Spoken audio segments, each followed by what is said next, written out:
Today, I'm going to walk you through one of my favorite training routines that I've used over the last few years to not only help me build my dream physique, but also reach a higher level in climbing performance. Let's go ahead and jump into it. Okay, before we jump into today's session, I just wanted to walk you through the structure that I'm going to be taking for this session. So my goals here are to build strength, build muscle, and also climb boulders around 85% difficulty. So at the beginning of the session right now, I have kind of full resources to contribute to making the adaptations that I want to. So I want to structure the work that's the most important for me at the beginning of the session. So for me, that's going to be compound lifts. Compound lifts are lifts that involve multiple joints and multiple muscle groups. So they're a great way to not only get strong, but also build muscle if you do a higher rep range, something around the 8 to 12 rep range. So we're going to start with some barbell lifts, amazing ways to load heavy and do compound movements that are going to help us boost athletic performance.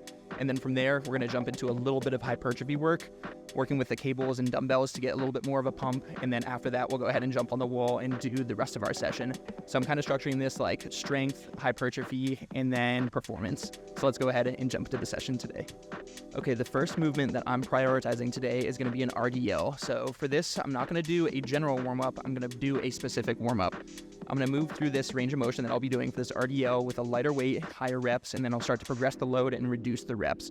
In between this, as I'm warming up, I'm going to add in a couple accessory movements specifically for core. So I'm going to fire up my core, the muscles responsible for stabilizing my back and helping me produce force as I drive with my legs through this hip hinge. So let's go ahead and start loading this bar.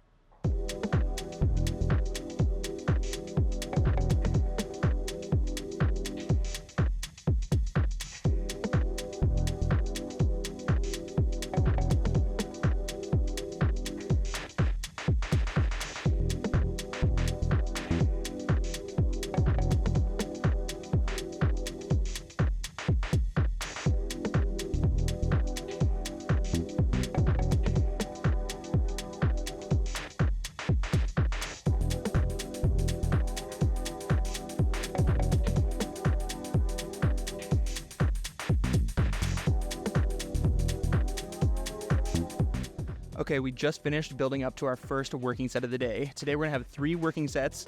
It's gonna be a 3x5. So 3 working sets, 5 reps each. It's gonna be my first working set, so this should be the heaviest of those 3 working sets because I have the most resources to contribute to producing force right now in the workout when I'm the most prepared. So this is gonna be my first set here. I'm gonna try to match that for my second working set. And then likely in the third working set, I'm either gonna have to drop 1 rep and go to 4 reps or reduce weight in order to hit that 5th rep. So let's go ahead and try this first working set.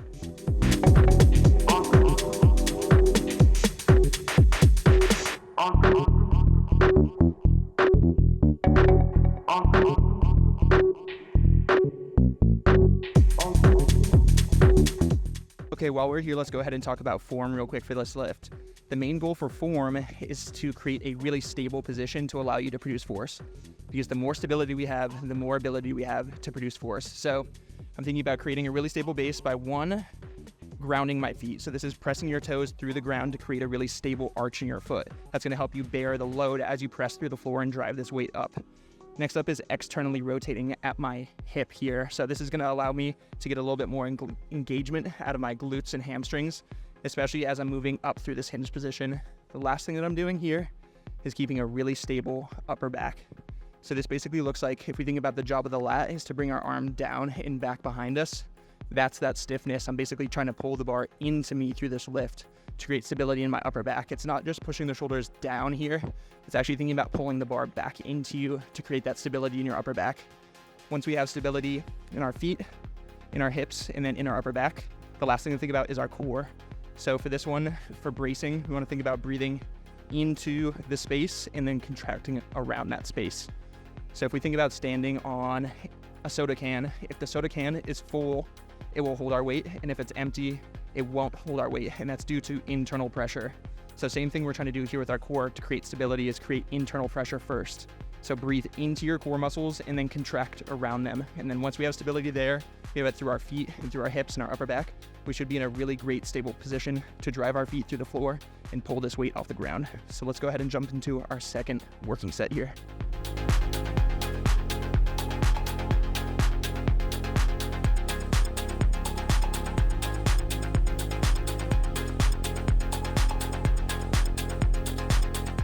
Second set moved well. Let's go ahead and prep for our third set here.